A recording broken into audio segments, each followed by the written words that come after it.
안녕하십니까, 네, 변호사님. 반갑습니다. 네, 먼저 간단하게 변호사님 성함 좀 알려주시겠습니까? 법무법인 더 정성의 김상욱 변호사입니다. 이렇게 인사드리게 돼서 반갑습니다. 네, 반갑습니다. 반갑습니다.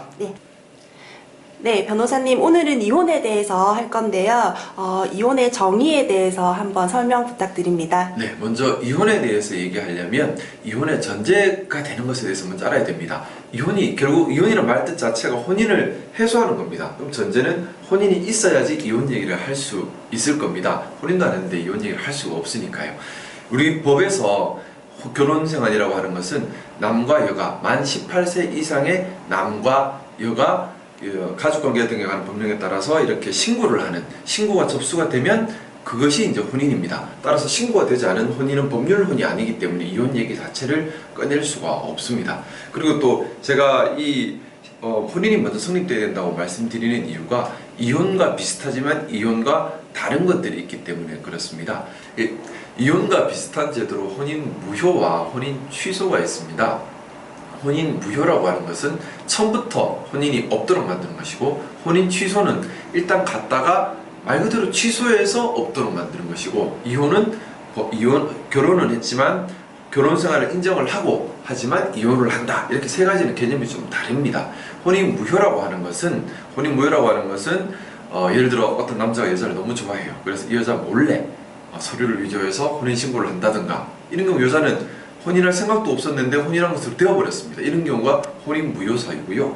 혼인 취소라고 하는 것은 이제 우리 법은 중혼을 금지하고 있습니다. 하지만 중혼이라는 게 두 가지 결혼을 동시에 유지하고 있는 건데요. 이렇게 되어 있는 경우나 또는 혼인 당시 부부 생활을 계속하기 어려운, 혼인 당시입니다. 혼인 당시에 부부 생활을 계속하기 어려운 악질이나 기타 중대한 사유가 있었을 때, 또는 사기에 의한 결혼, 또는 강박에 의한 결혼, 이런 경우일 때 혼인을 취소할 수 있습니다. 강박에 의한 결혼이라는 것이 예전에 요즘 우리나라에는 별로 없지만 외국에는 한 번씩 있다고 하죠. 이렇게 납치혼, 이런 것들을 얘기하는 겁니다. 납치하거나 아니면은 결혼하지 않으면 죽이겠다, 이렇게 해서 이런 경우에 취소를 할 수가 있게 되어 있습니다.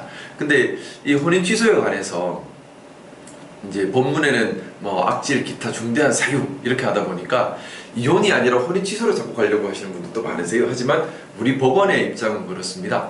이 혼인 취소의 사유에 대해서는 아주 엄격하게 그렇게 제한적으로 해석을 하고 있습니다. 그래서 대법원 판례에 나와 있는 것에 따르면 이제 성기능 장애가 있거나 아니면 임신이 불가능한 경우나 이런 경우라 하더라도 혼인 취소 사유에는 해당하지 않는다고 보고 있습니다. 그러니까 혼인관계를 계속할 수 없는 중대한 사유가 혼인 당시에 있었던 것으로 보지는 않는다는 거죠. 이게 조금 일반적인 상식보다는 좀 더 엄격하게 혼인 취소 사유를 제한해서 보고 있고요. 그래서 혼인 무효나 혼인 취소가 될 수 있으면 이것으로 정리하는 것이 좋고, 혼인 무효나 혼인 취소가 되지 않는 경우에 이제 이혼 얘기를 그때서 이제 꺼내게 되는 거죠.